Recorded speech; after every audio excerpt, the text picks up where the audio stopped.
Kia ora everybody and nau mai hoki mai, welcome back to the kitchen. Today we are going to start getting ready. Actually in the next few weeks we're going to start getting ready for getting the kids back to school. Now I know some of you parents out there are screaming going yeah. The teachers and us, not so happy. But anyway, so today we're going to make ginger nuts, good old ginger nuts. These are the easiest biscuits ever, okay? So I've got my butter, my sugar, and we've got the quantities on the recipe, so have a look at that. Butter, sugar, flour, ginger, baking soda, beaten egg, and good old golden syrup. So I'm going to chuck my butter into a big pot, because we're going to do a one pot wonder today, because nobody likes dishes, do they? No, nobody likes dishes. And about 5 tablespoons, not that much, of golden syrup, and I'm just going to melt it. So let me do that and I'll be back to you in a minute. Melt that up and it's all ready to go. But before we go any further, there's a shout out to Christine from Wainuiamata from Andrea. Andrea must love you, alright? So you better be nice to her. So anyway, right, here's the butter and the golden syrup all mixed up, and all I'm going to do is use my good old sieve. I don't normally use a sieve, but I'll do it today. And chuck everything into here. Yeah, maybe I should have chucked my egg in. Nah, she's right. The good thing about these biscuits, I used to make bickies all the time for my father-in-law, you know, because he was a bicky and cup of tea sort of man. And I tell you, whenever I did, I was like the favourite daughter-in-law for the day.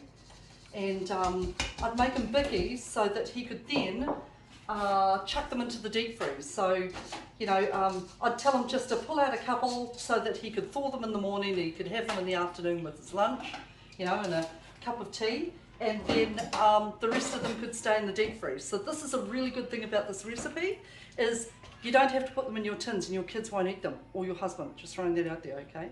You can, as soon as they've cooled down, you can wrap them up and just put them in the deep freeze and let them freeze, okay? And then just pull out what you need for your lunches. So I'm going to chuck in the rest of these things. I've got my sugar.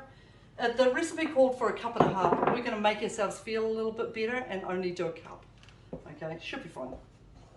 And my egg, okay? Now I'm just going to mix these up, and then I'll show you what that looks like when it's done, eh? Okay, remember I told you a while ago, probably about 30 videos ago, that some flours are more absorbent than others. Well, this one like sucked it all up and it made it look really bad. So what I did was just added a couple of tablespoons of milk into the bowl that I had the egg with, and just threw it in there just to mix it up. Just a couple of tablespoons just to bind it, and it looks great. Okay, so I'm going to convince Brooklyn to roll them into balls while I clean up.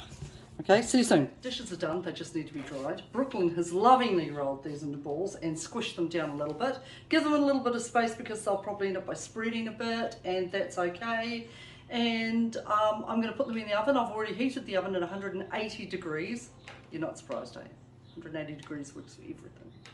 And I'm going to chuck them in for some minutes. I'll let you know how long it goes.